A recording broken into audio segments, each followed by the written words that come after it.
여러분, 혹시 이런 적 있으세요?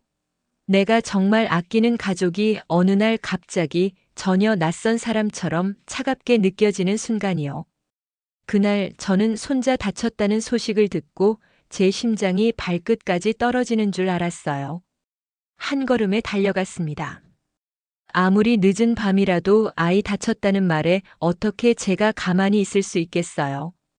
근데요, 거기서 제가 제 아들 앞에서 그리고 며느리에게 마음의 뺨을 맞을 줄은 꿈에도 상상 못했습니다. 그 순간엔 너무 큰 충격과 배신감에 말도 안 나오더라고요. 그래서 저는 아무 말 없이 온몸이 얼어붙은 채 조용히 집으로 돌아왔습니다. 그리고 다음 날 제가 살던 집에 붙은 매매 완료 도장을 직접 보면서 이를 악물고 생각했죠. 그래, 이젠 나도 달라져야겠다. 더는 이렇게 살 수 없어. 여러분 안녕하세요. 서울 양천구에 사는 68살 박말순이라고 합니다. 30년 넘게 요양보호사로 일하다가 작년에 은퇴했어요. 지금은 혼자 살고 있고요. 제 아들 성민이는 41, 며느리 윤정이는 39이에요. 결혼한 지는 7년쯤 됐고 손자는 이제 5살이에요. 평소엔 그저 남들에게 피해주지 않으려고 그저 말없이 묵묵히 사는 게 제 방식이었어요. 간섭도 안 했고 손주 보겠다고 억지로 들이댄 적도 없어요. 가끔 김치나 반찬이나 해다 주는 정도였죠. 그런데요, 세상에 사람이 너무 참기만 해도 안 되는 모양이에요. 가끔은 참는다고 다 좋은 게 아니라는 걸 저는 그날 뼈저리게 깨달았어요.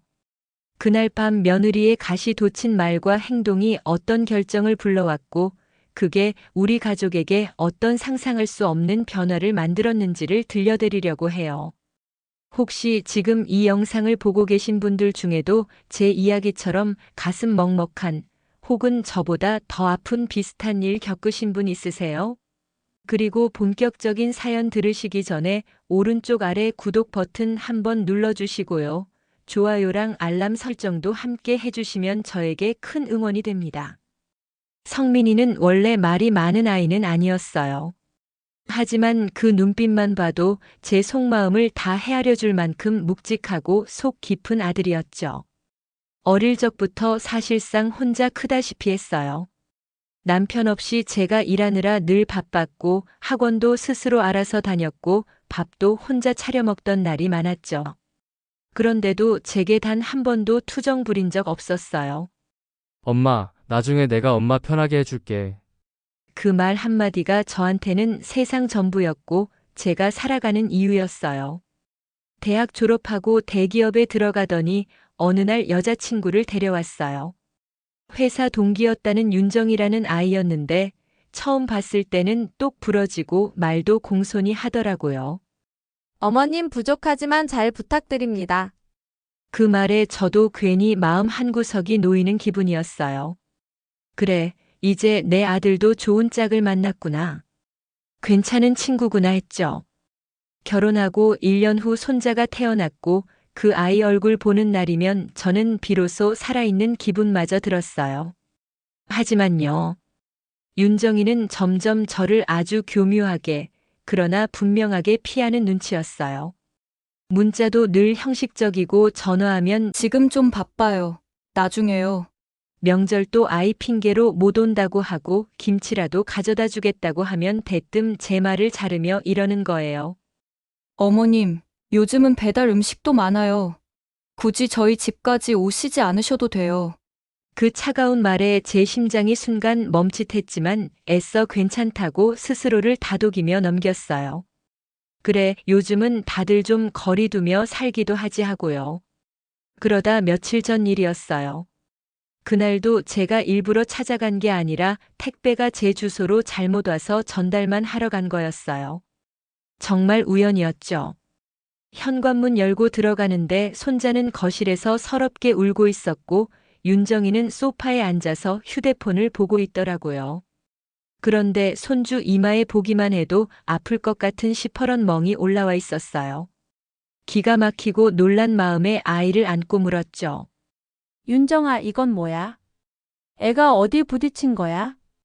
병원은? 그러자 윤정이가 세상 귀찮다는 듯 피곤한 표정으로 말하더군요. 애들이 뛰다가 다칠 수도 있죠. 별일 아니에요. 어머님 왜 이렇게들 예민하게 구세요? 정말이지 제 심장이 다시 한번 철렁했어요. 놀란 가슴에 또 말했죠. 근데 울고 있는데 왜 그냥 두고 있었니? 괜찮은지 확인도 안 해봤어? 그 말이 끝나자 윤정이가 제 앞에서 대놓고 한숨을 내쉬며 말했어요. 저도 사람인데요. 잠깐 쉬고 있었던 거예요. 어머님은 육아를 너무 쉽게 보시는 것 같아요. 그 순간 제 머릿속이 하얘지면서 가슴이 철렁 내려앉았어요. 내가 지금 뭘 잘못했나? 사랑하는 손주가 다쳐서 걱정한 게 이토록 비난받을 일인가요? 그래도 참았어요. 하지만 제 마음은 갈기갈기 찢기는 듯 너무 쓰라렸어요. 윤정아, 내가 평소에 너희한테 뭐 부담 준 적 있어? 애가 다쳤는데 걱정한 게 그렇게 잘못한 거니? 그렇게 말하고 있는데 거실에 있던 성민이가 힘없이 마지못해 말렸어요. 엄마, 제발 윤정이도 요즘 너무 힘들어요. 그냥 좀 이해해 주세요. 그 순간 이 가족 안에서 저는 완전히 혼자가 된 듯한 뼛속까지 시린 외로움을 느꼈습니다. 윤정이의 차가운 말보다 아들의 그 무기력한 변명이 제 가슴에 더 깊은 비수를 꽂았어요. 그날 밤 저는 잠 한숨 못 자고 고민하다 결국 집을 내놓았습니다. 그러고 나서도 마음 한켠엔 혹시라도 아들 성민이가 먼저 연락하지 않을까, 아니면 며느리 윤정이가 그날 내뱉은 말이 실수였다고 사과하지 않을까 하는 신락 같은 미련이 남아 있었어요. 그런 생각이 자꾸 저를 괴롭혔죠. 하지만 일주일이 지나도 그쪽에서는 단 한 번의 연락도 없었습니다. 대신 차가운 단체 문자 하나가 왔죠. 첫 어린이집 등원 사진이에요. 그리고 사진 밑에 하트 이모티콘. 사진 속 손주는 밝게 웃고 있었고 뒤로는 윤정이가 손을 흔들고 있었어요. 그 문자를 보는 순간 제 손이 덜덜 떨리다 못해 몸 전체가 떨렸습니다. 나한텐 아직 사과 한마디도 없으면서 겨우 사진 한 장 보내는 게 그렇게 위로가 될 거라 생각했나? 나를 이렇게 우습게 보나? 그날 밤 저는 마지막 희망을 붙잡는 심정으로 문자 하나를 보냈어요. 윤정아, 우리 잠깐 통화할 수 있을까? 1시간쯤 지나 전화가 왔어요. 윤정이 목소리는 놀랍게도 평소와 다름없었죠. 어머님, 무슨 일이세요? 윤정아, 지난번 일 말이야. 내가 너무 예민하게 반응했나 싶기도 하고. 그땐 저도 좀 예민했어요. 근데 어머님도 저희 일에 너무 간섭하시는 것 같아요. 그 순간 제가 먼저 내민 화해의 손길이 오히려 간섭으로 받아들여진다는 사실에 숨이 턱 막혔어요. 제 진심이 이렇게까지 왜곡될 수 있구나 싶어 절망스러웠죠. 간섭이었니? 사랑하는 손주 다친 거 걱정한 건데. 어머님도 아이 키워보셨잖아요. 다치는 건 당연한 일이에요. 하지만 애가 이마에 시퍼렇게 멍이 드는 건 그냥 넘길 일이 아니잖아. 제가 그렇게 말하자 윤정이는 잠시 말을 멈추더니 차가운 목소리로 딱 잘라 말했어요. 어머님, 저희는 저희 방식대로 키우고 싶어요. 그 방식이 마음에 안 드신다면 굳이 어머님이 저희 일에 참견하실 이유 없잖아요? 참견이라니요? 제가 이 가족에게 이토록 하찮은 존재였나요? 이 아이는 끝까지 제 진심을 불편함으로만 받아들이는구나 싶었어요. 그 순간 저는 제 가슴 안에서 모든 것이 산산이 부서지는 소리를 들었습니다. 제 세상이 무너지는 듯 했죠. 통화를 끊고 나서도 마음이 가라앉지 않았어요. 밤새도록 흐느끼다 다음날 아침까지 눈이 퉁퉁 부을 정도로 울었죠. 그런데요. 정말 결정적인 건 그 다음날 벌어진 일이었어요. 저랑 같이 일했던 학원 동료 중 한 명이 이런 말을 하더군요. 명자 씨, 혹시 아들 집에 무슨 일 있었어? 누가 그러는데 며느리가 시어머니랑 사이 안 좋다고 동네방네 소문내고 다닌대. 순간 제 숨이 턱 막히고 심장이 얼어붙는 듯 했어요.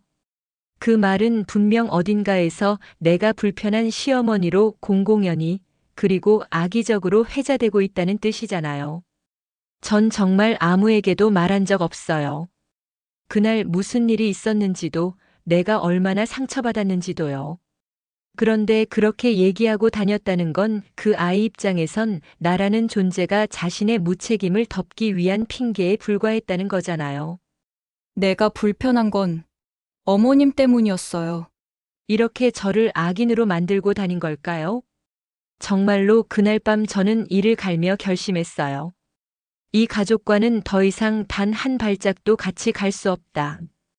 이젠 정말 이 집안의 구성원이 아니라 이 사람들 바깥에서 온전히 나만의 삶을 만들어야 한다. 그래서 망설임 없이 집 매매 잔금 날짜를 앞당겼고 그 집에서 남겨두었던 마지막 짐까지 정리했어요. 박스 하나, 앨범 하나. 그 안에 아이 어릴 적 사진, 윤정이가 처음 인사하러 왔을 때 찍은 단체 사진. 그걸 꺼내 보다가 그동안 억눌렸던 모든 감정이 터져 나오듯 정말로 마지막 눈물이 났어요. 나는 이 가족에게 어떤 존재였을까? 그저 사진 속 배경 같은 아무것도 아닌 사람이었을까? 그렇게 저는 정리했습니다. 제 무너진 마음도 아픈 추억도 그리고 앞으로의 덧없는 기대마저도요. 이불 속에 누워서 정신없이 계속 생각했어요. 나는 이 집에서 어떤 존재일까? 그리고 다음 날 조용히 부동산에 연락해서 제 명의로 된 아파트 매매 계약서를 작성했어요. 더는 이 가족 안에서 상처받지 않겠다. 이것이 제가 내린 제 삶을 지키기 위한 마지막 결심이었어요. 잔금을 정리하고 이삿짐을 트럭에 실으면서도 한참을 멍하니 집 앞에 서 있었어요. 그 집은 제 청춘이었고 성민이의 유년이었고 남편과 함께한 마지막 흔적이 남아있던 제 삶의 전부와 같은 곳이었으니까요. 운전기사가 말했어요. 어르신 이제 출발해도 될까요? 그제야 고개를 끄덕이고 차에 올랐죠. 마치 제 인생의 새로운 장을 시작하는 듯한 기분이었어요. 새로 이사 온 곳은 원룸보단 좀 넓은 오피스텔이에요. 딱 저 혼자 살기 좋은 구조. 엘리베이터도 있고 경비실에서 택배도 받아줘서 편하더라고요. 그렇게 며칠이 흘렀고 성민이에게 이사했다는 얘기도 하지 않았어요. 말할 필요도 없다고 생각했죠. 그쪽에서도 연락은 없었고요. 그런데 어느 날 아침 전화가 울렸어요. 발신자는 성민이. 엄마, 이사했어요? 응. 왜 말도 없이요? 말해봤자 올 거 아니잖아. 와도 인사 한마디 없이 갈 거면서. 그 말에 성민이는 한숨을 쉬더니 말했어요. 윤정이가 그러는데 엄마가 애 키우는 방식 너무 간섭한다고 힘들대요. 그 순간 제 안에서 억눌렸던 화가 머리끝까지 치밀었어요. 그럼 내 엄마는 말도 못하니? 애가 다쳐서 걱정한 게 그렇게까지 억울할 일이야. 엄마, 우리도 애 처음 키워봐. 실수도 있고 부족한 것도 있지. 근데 엄마가 너무 예민하게 받아들이니까 윤정이도 지친 거야. 그 말에 저는 더는 참지 못하고 제 속마음을 그대로 쏟아냈어요. 그럼 내 엄마는 아무 감정 없이 손자 멍든 얼굴 보고 그냥 넘겨야 돼. 너희 부부가 상처 준 말, 행동 단 한 번이라도 진심으로 미안하단 말 해봤니? 잠시 정적이 흐르더니 성민이가 말했어요. 엄마가 그렇게 섭섭했다면 먼저 말하지 그랬어요. 이사까지 해버리면 우린 뭘 어떻게 해요? 아니, 나는 수없이 말했어. 근데 너희가 들은 건 간섭이었고 내가 준 건 불편함이었지. 그 말에 성민이는 아무 말 없이 전화를 끊었어요. 더 이상 할 말이 없었던 거겠죠. 그날 이후 한동안 연락이 없었고 저는 제 삶을 찾기 위해 복지관 프로그램에 참여하기 시작했어요. 노년 글쓰기 수업, 동화 낭독 봉사, 그리고 지역 아동센터 도우미 활동. 아이들이 저를 김 선생님이라고 부르며 웃을 때마다 이런 소중한 삶을 왜 이제야 살았나 스스로가 너무나 안타까웠어요. 그러던 중 동네 지인에게 이런 소리를 들었어요. 성민이 와이프가 요즘 지인들한테 시어머니가 이사하면서 재산 정리 다 했다고 떠들고 다닌다더라. 그 말 듣고 저는 처음엔 웃었어요. 기가 막혀서 웃음이 나왔죠. 그럴 수도 있겠지 싶어서요. 그런데 며칠 뒤 성민이한테서 문자가 왔어요. 엄마, 유언장 썼다는 얘기 사실이에요? 진짜 우리한텐 아무것도 안 남기실 생각이에요? 전 그 문자 보고 조금의 망설임도 없이 그대로 답장했어요. 그래, 이미 정리 다 했다. 나는 남은 삶을 고맙다는 말 한마디라도 듣고 싶은 사람들과 살기로 했어. 다음 날 성민이가 직접 찾아왔어요. 아주 불같이 화난 얼굴이었죠. 엄마, 가족 사이에 이럴 수 있어요? 가족이니까 더 상처 주는 거야. 남이면 그렇게까지 못하지. 윤정이 얘기는 꺼내지도 않았어요. 이미 그 아이와는 할 말도 들을 말도 없었으니까요. 집도 팔아버리고, 이사도 가버리고, 엄마 혼자 결정 다 해버리면 우린 뭐가 돼요? 그 말에 저는 눈빛 하나 흔들림 없이 단호히 말했어요. 내가 언제 너희 의견 묻고 살아봤니? 너희는 늘 너희끼리 결정하고 난 통보만 받았지.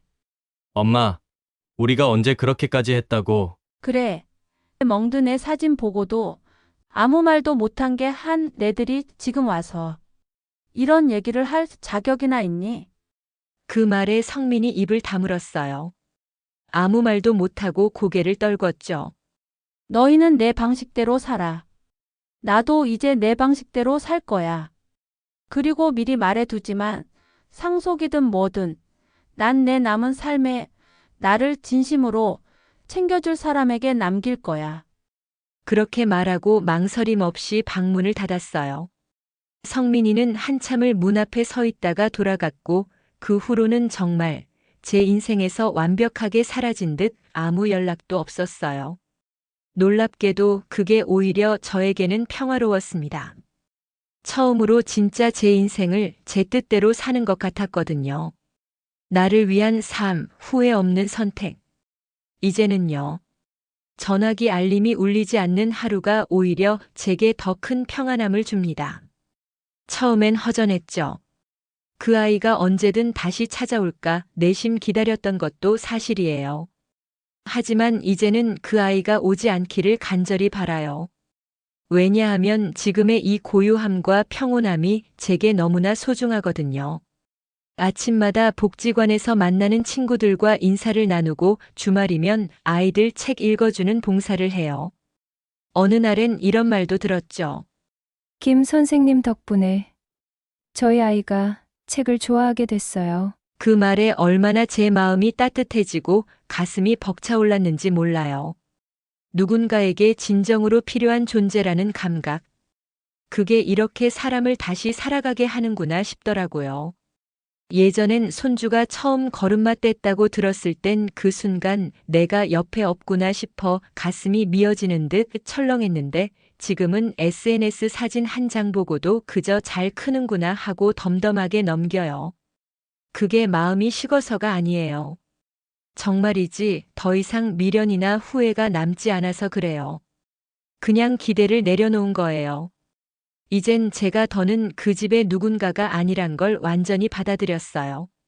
그래서 이제는 내가 나를 온전히 챙기는 삶이 그 무엇보다 소중하게 느껴져요. 얼마 전엔요. 제가 가입한 사회복지공동모금회에서 편지가 하나 왔어요.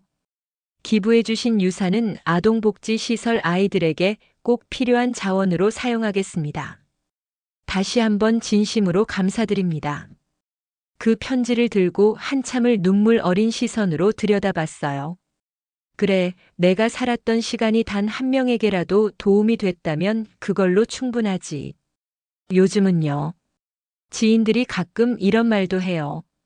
명자 씨 얼굴이 많이 편해졌어요. 전보다 웃는 얼굴이 늘었네요. 그럴 땐 속으로 생각해요.